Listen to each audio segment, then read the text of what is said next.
If you haven't played Counter-Strike in a while, it's easy to forget how unforgiving it can be.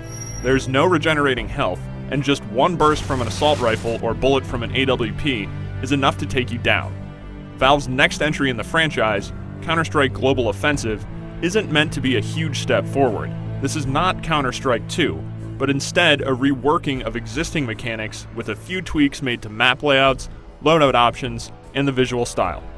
Global Offensive will also be available on consoles. Xbox 360, PlayStation 3, and PC players will get a chance to play when the game's ready sometime in 2012, though PC players will also get a shot earlier in a beta test planned for this October.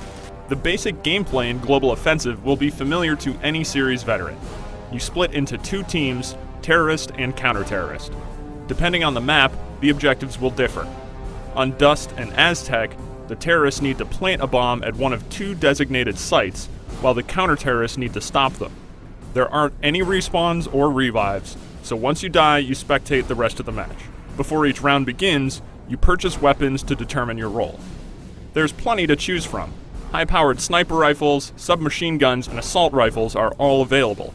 If you survive a round and win, you keep the weapons. If you die, you lose them and have to repurchase. That's where money comes into play. Kills and wins reward you with cash, which can then be used for better and more varied gear. This includes standard explosive grenades, flashbangs, and smoke, as well as a new gear item, the Molotov cocktail. This weapon can have a significant effect on the field of play. It does damage over time to anyone standing on the flames it creates, though once you step off the fire, the damage over time stops. More than a direct damage weapon, it seems to be effective as a deterrent. Because no player is going to want to run across a carpet of fire, the Molotov seems like it could be really useful for map control and defense. Speaking of maps, Valve's made a few changes to the Dust and Aztec maps that longtime players might appreciate.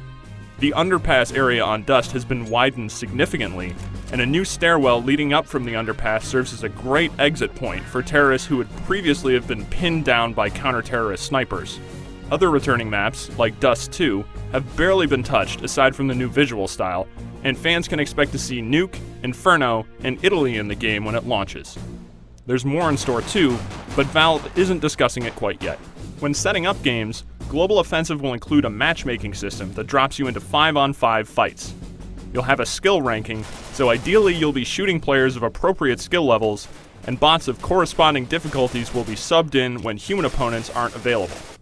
For anyone who finds 5-on-5 matches to be too restrictive, custom games can be set up on PC, though console players won't have this ability. With more weapons to play around with, like the stun gun, and a few other minor changes made to the gameplay, Global Offensive manages to differentiate itself just enough from previous Counter-Strikes to stand out. Even with changes, this still feels very much like Counter-Strike. Fast, punishing, and a lot of fun. For more details on Global Offensive, head over to IGN.com.